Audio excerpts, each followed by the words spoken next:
Okay, well, another useful tip, and now this is really dependent on where you are in the world, but here in the UK, I always carry in my rucksack a little pocket knife. There we go. That was one that one of my subscribers, the Fight Doctor, was kind enough to send to me. A little Swiss Army knife. Has a UK legal blade, but yeah, I carry that. Essentially so that if you find things like fishing line discarded, and you'll usually find it snagged on something somewhere, you can retrieve most of the line, cut it and dispose of it from the beach. So that's why I carry a pocket knife here in my rucksack when I'm out detecting on the beach. Well, I say detecting on the beach, it really comes in handy for any sort of detecting really. Like I say, it's just a handy little thing to have, just in case you see anything like fishing line or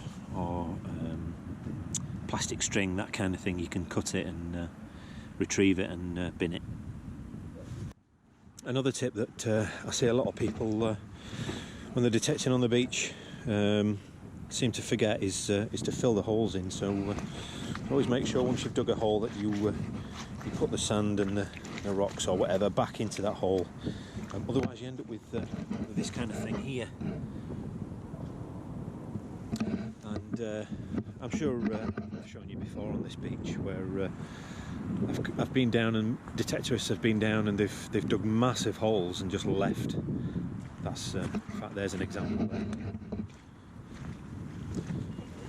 So that whole area there has been dug out. That's what's been tipped out to get a find, and not bothered to put back. A lot of people assume that the tide, as it goes in and out, will fill the hole back up, but it simply doesn't work like that. And yeah, so fill your holes.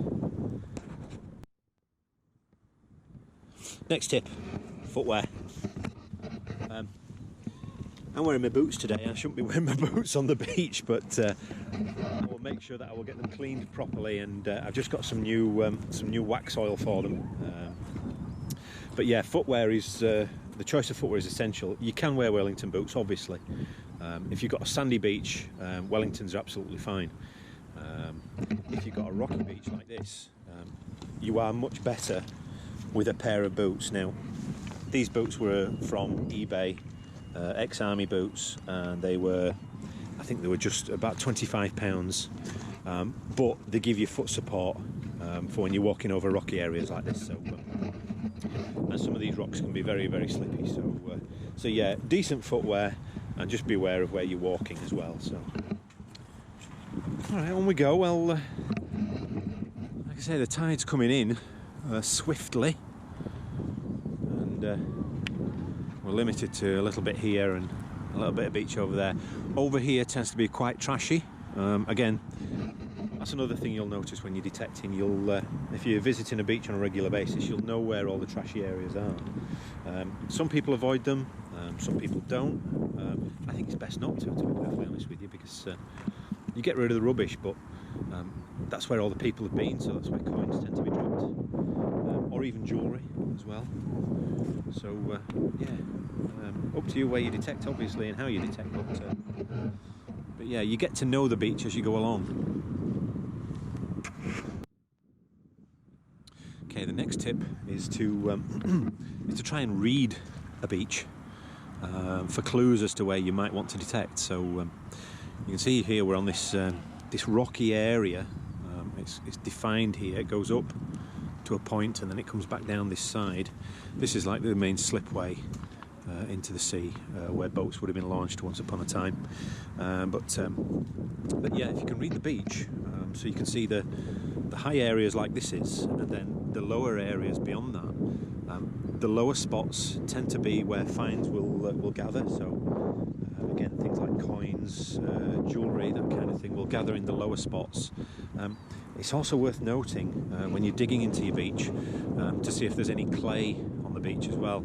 I know here not so much, but a little bit further up the beach there's a small stream that comes out just over there, a small burn that runs through Helensburgh and then comes out.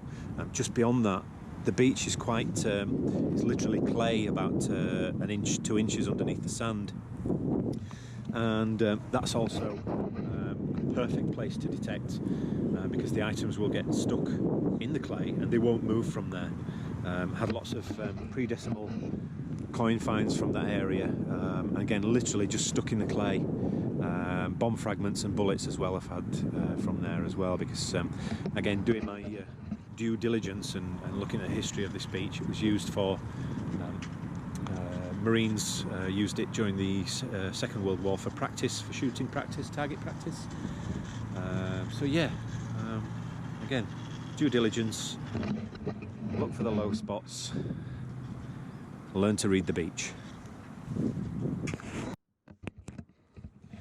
Again, if you look close enough, there are little signs of history on the beach, and I've just literally turned it over, and that's a Wigtownshire creamery pot, or what's left of one.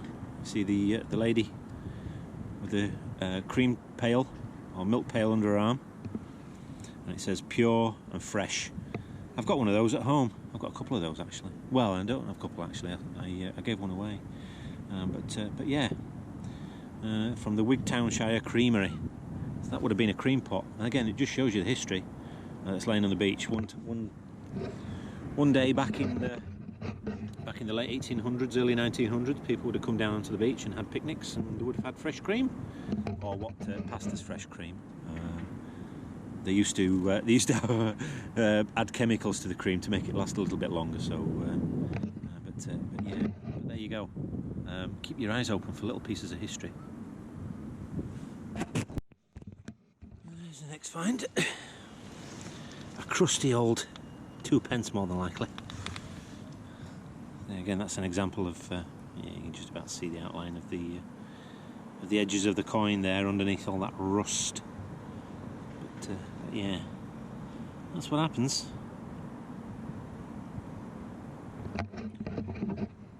Alright, well, finds are thin on the ground today. This area does get detected a lot by detectorists, and there are lots of people that come from far and wide to this beach. But yeah, that's the way it goes sometimes. Well, there's the next one, and I don't know what that is.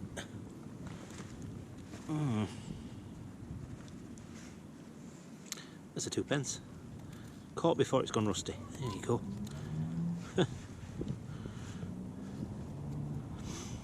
I think we got 48p today.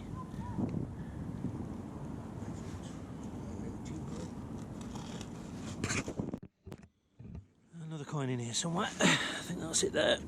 Yes, there you go. And it's going to be a crusty penny. There you go. Oh, what joy.